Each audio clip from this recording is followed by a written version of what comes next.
From Lagos to lonely, my husband left me broke in Canada. My husband promised me a beautiful life in Canada. For years, we planned and dreamed of it together. Then one day, he was gone. He left me in a foreign country with nothing but an empty joint bank account and the brutal Calgary winter closing in. He thought I would fail.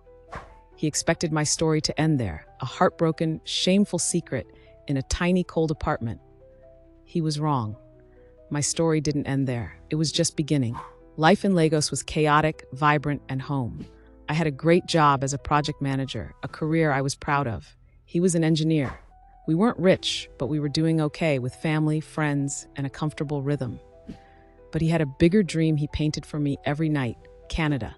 He'd go on about the opportunities, the clean air, the great schools for our future children. I bought into it completely. I loved him, so I fell in love with the future he was selling. I quit my job. We sold our car. We poured every naira we had into this dream. It started as his, but I chose to make it mine. Our families threw huge send-off parties. I still remember my mother telling me to take care of my husband and make her proud. His family called me their lucky charm, the one who would help their son's diaspora dream come true. There was so much hope and so much pressure. But back then, I only felt excitement. We landed in Calgary on a cold afternoon. The air felt thin and crisp, a world away from Lagos. It was thrilling and terrifying. But I had him by my side, and I thought that was all I'd ever need. The first few weeks were a blur of getting social insurance numbers, opening a joint bank account, and finding an apartment. He handled everything. The lease was in his name, the bank account tied to his number. I trusted him completely. But the Canadian dream started to sour quickly. The stress of moving to a new country can chew up a relationship, and ours was no different. He grew distant, irritable, spending hours on his phone in hushed tones. If I asked, he'd snap, "It's nothing." Then the arguments started. First, about money. Our savings were vanishing. Then he turned on me. Why hadn't I found a job? He didn't get that my Nigerian qualifications didn't just transfer over. You see me sending dozens of resumes daily. I felt like a failure, and he nurtured it. The day he left was a freezing Tuesday. He said he was meeting a friend about a job. He kissed my forehead. It felt cold, rehearsed. "I'll be back soon," he said. He never came back. That evening, his phone went straight to voicemail.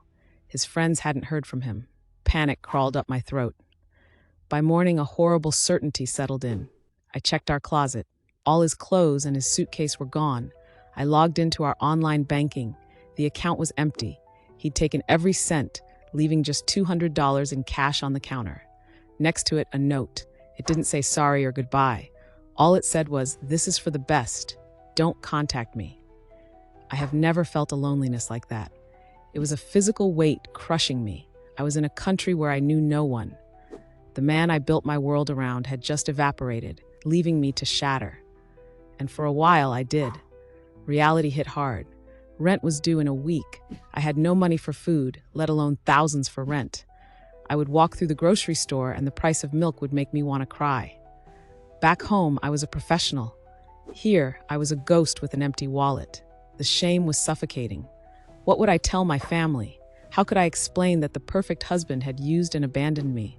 I could feel their hopeful smiles from the airport. I couldn't face them, so I stopped answering their calls. I felt like a cliché, another spouse used for a visa. Fear was crippling. Some days I couldn't get out of bed.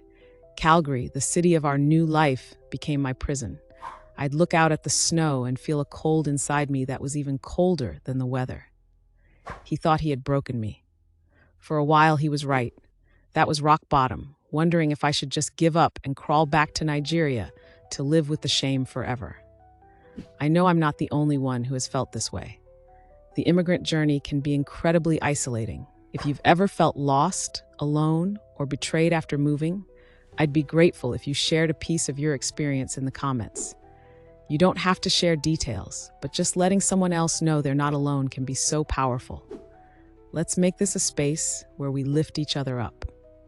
My turning point came from a flyer at the public library for the Nigerian Canadian Association of Calgary. For days, I stared at the number, too scared and ashamed to call. But with rent due, desperation was my only friend. I finally called. The woman who answered, funky, had the kindest voice. I tried to explain, but my voice broke and I just started sobbing. I expected pity, maybe useless advice. I didn't expect her to say, "My child, where are you? Don't move. I am coming to get you." And she did. She drove to my apartment, took one look at me in the empty rooms, and packed my few things into her car. At her home, she sat me at her kitchen table and put a steaming plate of jollof rice in front of me. It was the first real meal I'd had in weeks. It tasted like home. It tasted like hope. That day, I found my sisterhood. Funke introduced me to other Nigerian women in her circle with their own stories of resilience. There was Chiamaka, a recruiter. She took one look at my resume, said no, no, no, and sat with me for hours, rebuilding it to sell my experience in a way Canadians would understand. There was Auntie BC, who owned an African grocery store and made sure I always had food, telling me my only payment was to pay it forward one day. They gave me more than food and a place to sleep. They gave me a community. They prayed with me, let me cry without judgment, and made me laugh again. They reminded me of the strong Nigerian woman buried under the pain. These community groups become your family when your real family is thousands of miles away. With my sisters behind me, I started to fight back. I wasn't just surviving, I was rebuilding. Chiamaka's resume magic worked. I started getting calls for interviews. I practiced with her every night. Then I got one, a contract position. It wasn't project management, but it was a professional job. It was a start. I saved every dollar. Within 6 months, I moved out of Auntie Funke's house into a small apartment that was all mine. The first night I spent there, I cried, but these were tears of pure gratitude. Everything in that tiny apartment, from the sofa to the pot in the kitchen, was mine. I had earned it. My life today looks nothing like the one my ex-husband planned for me, and I'm so thankful. I worked my way up in my company, took certification courses, and today I'm a senior coordinator. I'm respected for my skills. I bought my own car. I'm even starting to think about buying a condo. My life isn't defined by a man or a broken marriage. It's defined by my own strength, resilience, and the power of community. He left me in Calgary because he thought I would fail here. But it was this city and the Nigerian community within it that helped me find myself. My journey from Lagos to Calgary was not the dream I was promised. It was a walk through hell. But on the other side of that fire, I found something I didn't even know I was looking for. My husband abandoning me was supposed to be my end. Instead, it was my liberation. I learned that family isn't just about blood. Family is the people who show up for you at your absolute lowest. It's the community that wraps its arms around you and says, "We've got you. We will not let you fall." I learned that sometimes what feels like the end of your world is actually a painful, necessary beginning.